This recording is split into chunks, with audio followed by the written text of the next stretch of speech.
Good evening. मैं सोच रही हूँ सोने के पहले आप लोगों की फ्रिक्वेंसी हाई कर दूँ। आप लोग कितने सारे लोग होंगे जो आज किसी ना किसी रीज़न से किसी ना किसी इंसान से अपसेट होंगे और उसी अपसेट माइंड के साथ आप सोने जाएंगे, तो ऐसा मत कीजिए। चलिए हम एक काम करते हैं, हम माफ़ करते हैं। किसको माफ़ करना है? हम जिससे एंग्री है उससे? नहीं, बिल्कुल नहीं। हमको खुद को माफ़ करना है, क्योंकि एनर्जी लेवल पे हम सब एक है।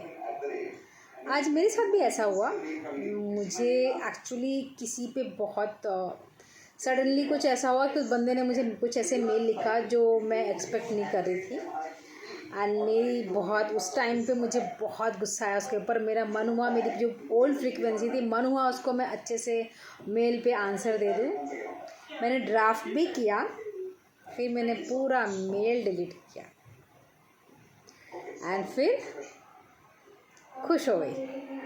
एक रूम मतलब अपने आप गई, वॉशरूम में गई और वहाँ पे थोड़ा सा अपनी फ्रिक्वेंसी हाई की और वापस आ गई और घर के लिए निकल आई। और फिर कुछ positive books, positive audio YouTube में सुनते सुनते एंड मैं कब रिलैक्स हो गई मुझे पता ही नहीं चला। बट मुझे खुशी इस बात की हुई कि मैंने जो पुराना मेरा पैटर्न था सामने वाले को उल्टा बोलने का, वो मैंने स्टॉप किया। एक्चुअली उस समय मुझे रियलाइज़ हुआ कि मुझे इसको आगे बोलना नहीं है, उल्टा नहीं बोलना है, और फिर मैंने उसको नहीं बोला।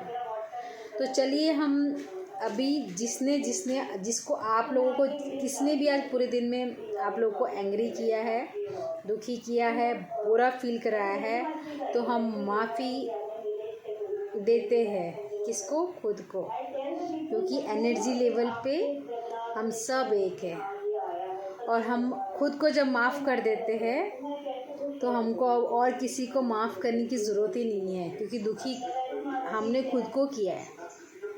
तो खुद से माफ़ी मांग लीजिए और खुद को ही माफ़ कर दीजिए। किसी और से माफ़ी मांगने की ज़रूरत नहीं है, किसी और को माफ़ करने की ज़रूरत नहीं है, क्योंकि एनर्जी लेवल पे हम सब एक है। तो जो करना है आपके खुद के साथ कीजिए। तो खुद को माफ़ी मांगिए और खुद को ही बोलिए, I am sorry, please forgive me, thank you, I love you. 11 बार दिल से अपनी सोल को बोलिए और फिर बाद में बोलिए कि क्योंकि मैंने खुद को माफ़ कर दिया है, मुझे अभी और किसी को माफ़ करने की ज़रूरत नहीं है। और फिर वही पॉजिटिव माइंड के साथ आप सो जाइए, क्योंकि एनर्जी लेवल पे हम सब सेम हैं। और आप जो सोने के टाइम पे जो फ्रिक्वेंसी मेंटेन करके सोएंगे, वो आपके फ्यूचर में बहुत इम्पोर्टेंट प्ले करने वाली है। क्योंकि जब हम सोते हैं और जो उस टाइम पे जो फ्रिक्वेंसी लेके सोते हैं, यूनिवर्स उसको कैच करता है, यूनिवर्स की फ्रिक्वेंसी उसको कैच करती है और फिर यूनिवर्स सेम फ्रिक्वेंसी में आपको रिस्पॉन्ड करता है। यूनिवर्स कुछ समझता नहीं है, यूनिवर्स सिर्फ फ्रिक्वेंसी समझता है। और जब अच्छे मूड से सोने जाओगे तो यूनिवर्स को सेम फ्रिक्वेंसी समझ में आएगी और सेम फ्रिक्वेंसी में आपको आंसर मिलेगा।